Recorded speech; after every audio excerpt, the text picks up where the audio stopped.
After the deadly July floods, the role of managing Texas rivers came back into focus. KXAN investigator Matt Grant found new calls from advocates and lawmakers to give residents more power in shaping a nearly century-old system. It's a system designed to mitigate everything from droughts to flash floods. You should be in the business of protecting people from the things that are going on in the river. I don't see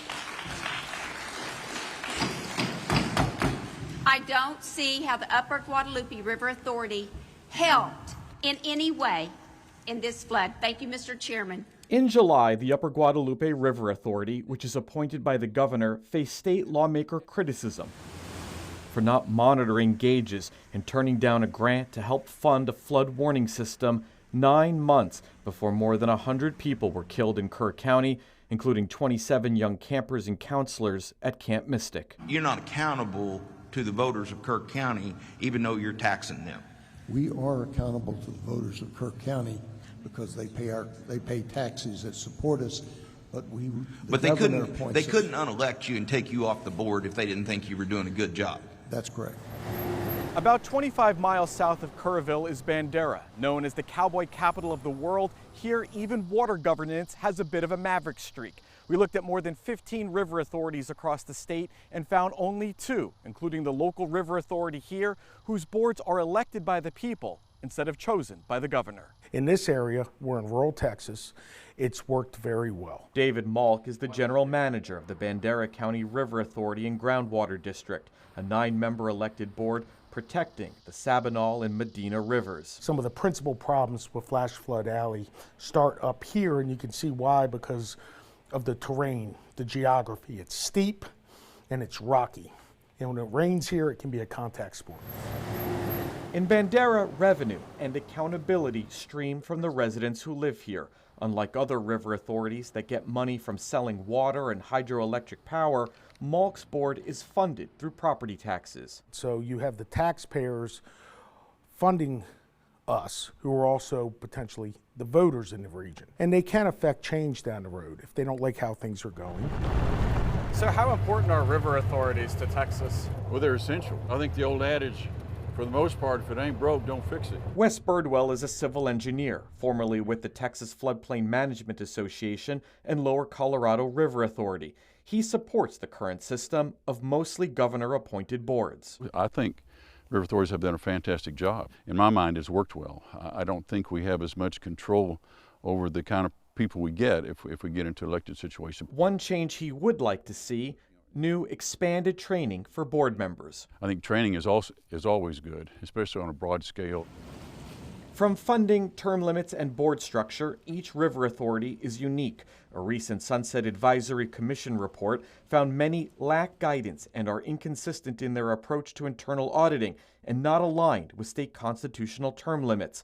In response, at least 3 board terms were reduced from 6 years to 4, with one bill filed proposing to make the San Jacinto River Authority elected. It didn't pass. I'd actually like to see more of our state agencies be elected. Annalisa Peace is executive director of the Greater Edwards Aquifer Alliance and advises San Antonio's elected river authority. I'd rather have the legislature go ahead and say, let's give these guys some decent budgets to work with and make these positions elected.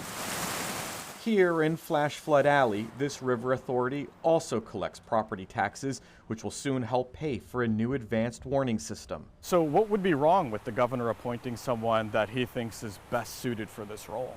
Well, sometimes the governor might make a good choice. Sometimes it might just be a reward. KXAN looked at campaign finance records and found Governor Abbott has tapped some top dollar donors to sit on river authorities, including LCRA's Curtis Ford from Austin, who gave nearly $500,000 since 2010, telling us his contributions are unrelated to his work at the board, and nearly $800,000 from Alan Bloxham III with the Nueces River Authority.